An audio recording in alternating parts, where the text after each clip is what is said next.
mas matagal ka sa trabaho, mas lalong hindi mo mararating ang pangarap mo. Masakit ito, pero kailangan mong marinig. Kung matagal ka na sa trabaho mo at umaasa ka pa rin, nayayaman ka dyan, niloloko mo lang po yung sarili mo. Hindi ka stable, komportable ka lang sa buhay na hindi mo gusto. Kasi bakit? Ganito yung nagiging cycle natin kapag empleyado tayo.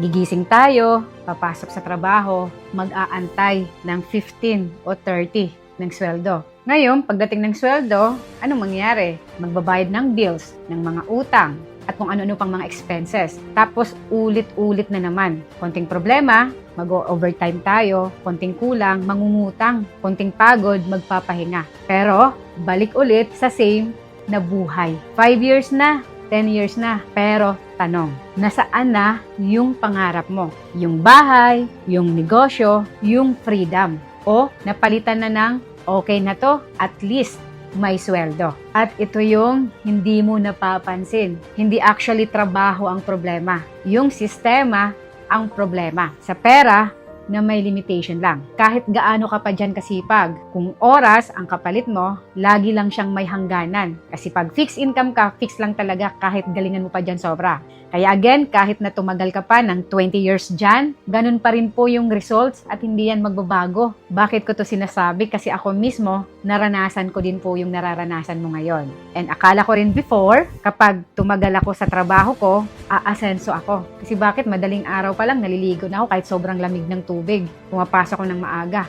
Ganyan ako kasipag. Laging present, kahit may sakit, pumapasok pa din. Kasi bakit sumusunod ako sa sistema ng trabaho ko kasi no work, no pay. Pero isang araw, napaisip ako, bakit parang ang tagal ko na, pero alam mo yun, hindi mo maramdaman yung breakthrough, wala pa ring breakthrough. And doon ko na-realize, hindi pala sapat na masipag lang tayo. Kasi kahit anong sipag natin, kung mali yung directions natin, wala pong results. Katulad ng mga nagtatako, nagbabalot, sobrang sipag. Pero again, may limit lang yung kita. Kaya dito, nagbago ang lahat. Tinigil ko yung mindset na magtiis ka lang. Darating din yan. Pinalitan ko ng kung walang nagbabago, ako ang magbabago. So from employee na umaasa sa sweldo every 15 and 30 to taong gumagawa ng income kahit wala sa oras. From sunod lang sa sistema to gumagawa ng sariling sistema. At doon ko nakita, may ibang paraan pala. Kung ayaw mong ma-stuck, gawin mo ito.